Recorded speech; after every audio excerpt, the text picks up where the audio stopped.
हमार पहुना, हमार मितान, हमार संस्कृति, हमार खेत खलिहान, ये सब हवाए हमार छत्तीसगढ़ के पहचान। मोर गोट तोर बारी, अब आ गई हमार संगवारी। नमस्कार, मैं विजय दुसेजा हमार संगवारी में आप सभी का हार्दिक स्वागत करता हूं।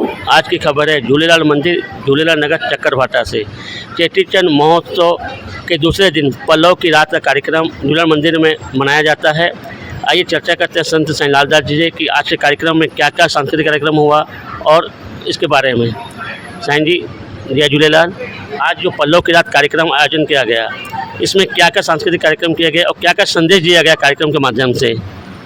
जय झूलेलाल। प्रत्येक वर्ष हमारे यहाँ बाबा गुरुमुख दास जी के समय से लेकर चेटीचंद महोत्सव के दूसरे दिन यहाँ पर पल्लव की रात का कार्यक्रम होता है।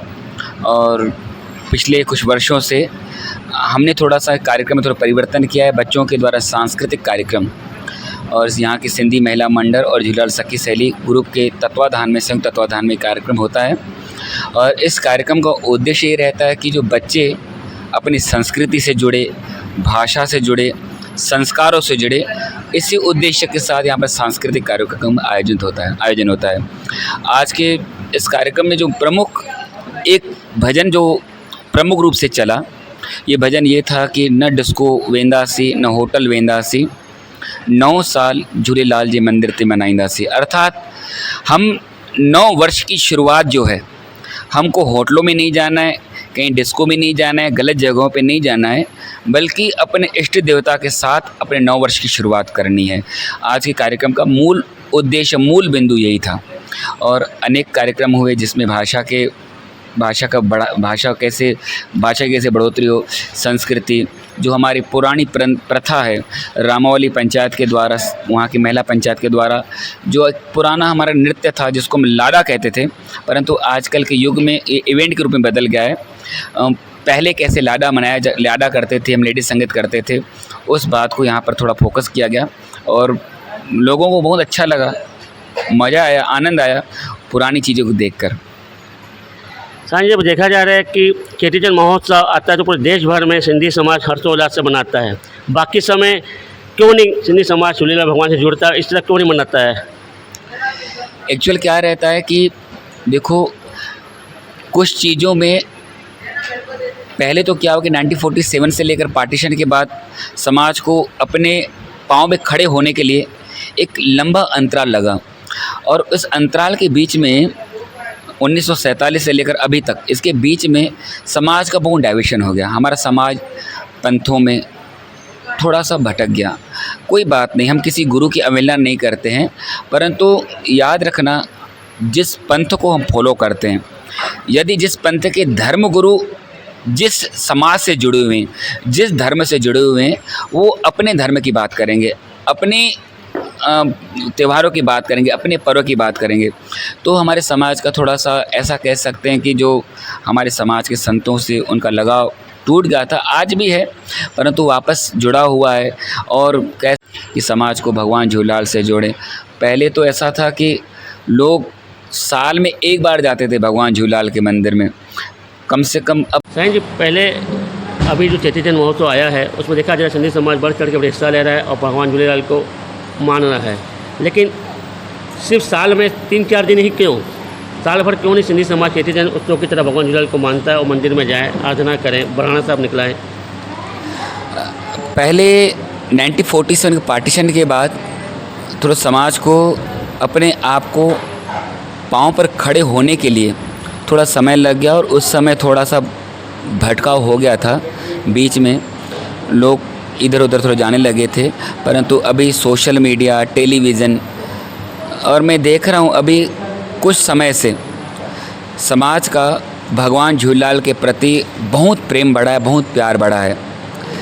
पहले ऐसा कह सकते थे कि पहले साल में एक बार जाते थे, परंतु आजकल सोशल मीडिया में जो संदेश जा रहे हैं, समाज को अपनी अनुभूति हो रही है। अब शुक्रवार की आरती में भी जा रहे हैं, चंद्र दिवस के मेले पे भी जा रहे हैं, और इसके अलावा कई आयोजन आजकल हर संस्था, हर पंचायतें कर रही है और पहले से बहुत बढ़ चढ़ कर हिस्सा लिया जा रहा है। और मैं समाज के लोगों से निवेदन भी करूंगा कि जहां पर समाज की संस्कृति ख़त्म हो जाती है। जो समाज अपनी भाषा से, संस्कृति से, अपने इष्ट से दूर हो जाता है, उस समाज का अस्तित्व ख़त्म हो जाता है। तो मैं समाज के बुद्धिजीवी लोगों से निवेदन करूंगा कि प्लीज़ आप अपने बच्चों को धन दे न दें, परंतु अपने बच्चों को संस्कार और भगवान झूलेलाल से ज़रूर जोड़ें। साईं जी, अभी विगत 5-6 महीने से देख रहे हैं हम लोग, जिस तरह देश भर में बढ़ाने साहब संयुक्त रूप से निकाले जा रहे हैं, एक विश्व कीर्तिमान बन गया है कि छत्तीसगढ़ में अभी कुछ दिन पहले 2121 बढ़ाना साहब निकाला गया। इसके बारे में आप क्या कहना चाहेंगे? ये 2024 1 जनवरी से श्री सिंधु अमरधाम आश्रम से ये प्रथा चालू की गई थी सामूहिक बहराने की, और मुझे प्रेरणा मिली थी कटनी के महान संत गृहस्थ दत्ता से, क्यों गृहस्थ दत्ता के द्वारा 1.25 करोड़ या अनगिनत पार्थिव शिवलिंग बनाए जाते थे। तो मेरे मन में भी कभी बहुत समय से था कि क्या यदि शिवलिंग का निर्माण हो सकता है तो क्या बहराने साहब का निर्माण नहीं हो सकता है। तो बस शुरुआत करनी थी। 2024 1 जनवरी से हमने शुरुआत की, और मैंने देखा कि लोगों को बहुत रुझान मिल रहा है, लोगों को बहुत अच्छा लग रहा है। और इस सामूहिक बहराने से एक बात सीखने को मिली हमें कि जो समाज बिखरा हुआ था, कई लोगों के अंदर मानसिकता थी कि हम इस गुरु को मानते, इस पंथ को मानते, हम कैसे भगवान झूलेलाल के पास जाएं। जब उनके पास ये प्रपोज़ल आया कि आप बहराने साहब निकालो, आप सिर पर परात रखना है, जोत जगेगी, तो मैंने देखा कि बहराने साहब की जोत की प्रभाव से, भगवान झूलेलाल की कृपा से अन्य पंथ के लोग भी बहराने साहब में जुड़ रहे हैं। यानी समाज को संस्कृति और भगवान झूलेलाल के प्रति बहुत प्रेम बढ़ चढ़ कर मिल रहा है, और समाज को एक नई दिशा भी मिल रही है, अच्छी दिशा मिल रही है। तो मतलब इसका ये तात्पर्य निकाला जाए कि बढ़ाना साहब सिंधी समाज को जोड़ने की एक कड़ी बन गया है। जी बिल्कुल, समाज को कड़ी, क्योंकि मैंने अभी लगातार, यानी ऐसा कह सकता हूँ कि चेटीचंड से पहले मैं 3 जगह पर सामूहिक बहराने पर गया। सबसे पहले 23 मार्च को रायपुर में छत्तीसगढ़ सिंधी पंचायत के द्वारा 2121 सामूहिक बहराने का आयोजन हुआ। इसके बाद वरुण सेवा ट्रस्ट वडोदरा गुजरात में 1111 बहराने साहब का आयोजन हुआ, और इसके बाद अभी 28 अप्रैल को राजस्थान की धरती पर भिलवाड़ा में, वहाँ पर 2025 बहरानों का आयोजन हुआ। और मैंने देखा कि लोगों का इतना प्यार, इतनी मोहब्बत, मैं सोचता था कि लोगों को कैसे इकट्ठा करेंगे बहराने के लिए, परंतु जहाँ जहाँ पर बहराने साहब का आयोजन हो रहा है, हमको देखने के लिए मिल रहा है कि हम जितनी संख्या रख रहे हैं उससे 50-100 ज़्यादा इनाम हमको मिल रहे हैं। ये यानी भक्तों का भगवान झूलेलाल के प्रति प्यार बढ़ा है, इसलिए इनाम बढ़ रहे हैं। साईं जी, आपको झूलेलाल मंदिर में गद्दी में बैठे 25 साल पूरे हुए हैं। 25 सालों में आपने इस छोटे से मंदिर को भव्य मंदिर बनाया। एक जोत झूलेलाल भगवान की जो चक्रवाट झूलेलाल मंदिर से जली थी, आज पूरे देश विदेश तक पहुंच गई है। जो आपके सपने थे धीरे साकार हो रहे हैं। अब आगे की और क्या है एक सोच कि भाई ये सपना मैं सोचा था लेकिन पूरा नहीं हो पाया, ये सपना मुझे पूरा करना है, बाबा जी का पूरा करना है, या भगवान झूलेलाल का कोई सपना पूरा करना है? सबसे पहली बात है कि मैं कुछ नहीं कर रहा हूँ, मेरे अंदर कुछ भी नहीं है। करते हो झूलेलाल नाम मेरा हो रहा है। मैं तो हुई नहीं, मैं कुछ भी नहीं कर रहा हूँ, सब भगवान की कृपा है। और मैं ऐसा कह सकता हूँ कि जो भी हो रहा है भगवान की कृपा से हो रहा है। मुझे कल की बात की ताजुब हो रही है, जब मेरा जन्मोत्सव कल 30 मार्च था और चेटीचंड भी था, तो मैं सुबह बस मंदिर से पूजा करके बाहर आया बहराने साहब के लिए, तो एक मैसेज मेरी मोबाइल में आया। ये दैनिक भास्कर ऐप से मैसेज था कि आपने एक बहुत अच्छी न्यूज़ लिखी है। तो मैंने फिर 1-2 पेपर की फ़ोटो मेरे पास आ गई। तो एक फ़ोटो अहमदाबाद से थी, एक फ़ोटो सूरत से थी, एक रायपुर से, एक बिलासपुर से। तो मुझे ज्ञात हुआ कि जो कल की जो न्यूज़ थी, यानी चेटीचंड की न्यूज़, पूरे देश भर में इस दास की ने जो एक लेख लिखा था भगवान झूलेलाल के लिए, वो लेख पूरे देश में वायरल हुआ है। यानी दैनिक भास्कर एडिशन में हर जगह पर छपा हुआ है। मैंने तो कुछ सोचा नहीं था कि इतनी बड़ी उपलब्धि होगी। ये करने वाला भगवान था। मेरे मन में ये उद्देश्य थोड़ी था कि मैं हर जगह पर इस संदेश को पहुंचाऊं। मेरे पास मात्र भोपाल की दैनिक भास्कर से एडिशन से फ़ोन आए, परंतु भगवान की कृपा से सब हो रहा है। एक छोटा मंदिर था, छोटे मंदिर से बड़ा मंदिर कैसे हुआ वो भगवान ने किया। और संस्कार चैनल में कार्यक्रम होने लगे, और यहाँ पर पहले कुछ भी आयोजन नहीं होते थे। यहाँ पर सामूहिक विवाह होने लगे, सामूहिक जनेऊ होने लगे, मेडिकल शिविर होने लगे, ब्लड डोनेशन कैंप होने लगे। मुझे लग रहा है कि हम प्रत्येक महीने यहाँ पर गरीबों को अन्न वितरण दिया जाता है। यानी कोई भी ऐसा कार्य नहीं है श्री सिंधु अमरधाम आश्रम की ओर से जो संचालित नहीं होता हो। मेरे बहुत सारे सपने हैं। मुझे लगता है कि हम भगवान जितना देगा हम उतना लुटाएंगे, और लुटाएंगे उनके ऊपर जो ज़रूरतमंद है। जिनके पास संपन्नता उनके ऊपर नहीं लुटाने वाले, हम उनसे लेकर हम उनको लुटाएंगे जिनके पास ज़रूरत है।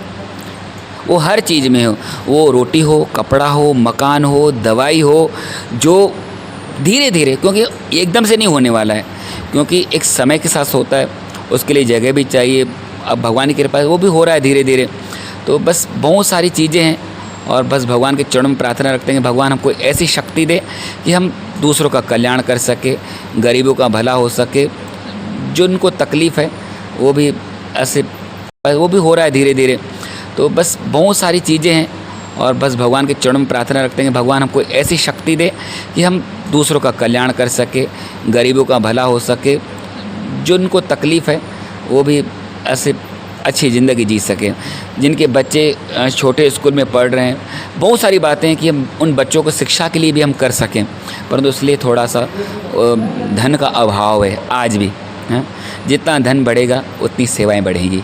जी साईं जी, जब आप गद्दे में बैठे थे उस समय के और आज के समय में साईं में कितना अंतर आया है? जिस समय मैं गद्दी पर बैठा तो मैं 11वीं की पढ़ाई की थी मैंने, और मुझे 12वीं की पढ़ाई छोड़नी पड़ी क्योंकि मेरे पास 1625 रुपये नहीं थे। 1625 रुपये नहीं थे, इसलिए मैंने पढ़ाई छोड़ दी। और मुझे लगा कि इसमें भगवान की मर्ज़ी है, भगवान चाह रहे हैं कि तुझे ये पढ़ाई नहीं करनी है, तुझे अध्यात्म की पढ़ाई करनी है। और मैंने अध्यात्म की पढ़ाई चालू कर ली। संतों का संग मिला, बड़ों का आशीर्वाद मिला, संगत का प्यार मिला, और उसी के साथ साथ आप देख रहे हैं श्री सिंधु अमरधाम आश्रम की आज ख्याति दूर दराज तक फैल चुकी है। साईं जी, बहुत सही बात है। आज झूलेलाल मंदिर चक्करभाटा का नाम पूरे विदेशों में फैल गया है और धीरे धीरे पूरे विश्व में फैल जाएगा। आपने सिंधी समाज की जो कुछ जगह देखा गया है, एक तो शादी के बाद तुरंत जल्दी तलाक हो जा रहा है। इसका कारण है सोशल मीडिया का सदुपयोग ना होकर दुरुपयोग हो रहा है। इसके लिए युवाओं को आप क्या संदेश देना चाहेंगे कि सोशल मीडिया का सदुपयोग करें, और जो शादी सिर्फ गुड्डे गुड़ियों का खेल नहीं बल्कि 7 जन्मों का नाता है। पति पत्नी आप देखा करें कि एक जो दिल बनता है, अगर देखे जाए तो दिल का ऐसा आकार नहीं है। ये जब 2 दिल बनते हैं तो तब जाके आकार बनता है। तो पति पत्नी को मिलवाने वाले भगवान होते हैं, और जो भी व्यक्ति नादानी कर रहे हैं, यानी ये समझो कि वे अपना घर नहीं बिगाड़ रहे हैं, भगवान के उस नियम को तोड़ रहे हैं, उस प्रकृति को तोड़ रहे हैं जो भगवान ने हमारे लिए बनाई थी। और इसके पीछे सबसे बड़ी भूमिका जो निभ रही है डिवोर्स होने की वजह, हम ऐसे व्यक्तियों के चक्कर में आ रहे हैं जो हमारे घर को बिगाड़ रहे हैं। मैंने स्वामी प्रेमानंद जी महाराज के मैं बहुत मानता हूँ, तो मुझे जब भी समय मिलता है तो मैं स्वामी प्रेमानंद जी महाराज के सत्संग सुनता हूँ। तो मैंने कुछ ऐसी बातें उनकी सुनी और मैं लोगों को तक वो पहुँचाई भी। जैसे कि किसी महिला ने उनसे सवाल पूछा कि मेरे घर को बिगाड़ने वाला मेरे घर का ही व्यक्ति है। तो स्वामी जी ने पूछा कि घर का व्यक्ति कौन है, और हर व्यक्ति का अलग अलग उत्तर रहता है। वो मायके के पक्ष का है कि ससुराल के पक्ष का है। तो उसने कहा कि मायके का पक्ष का है। तो उसने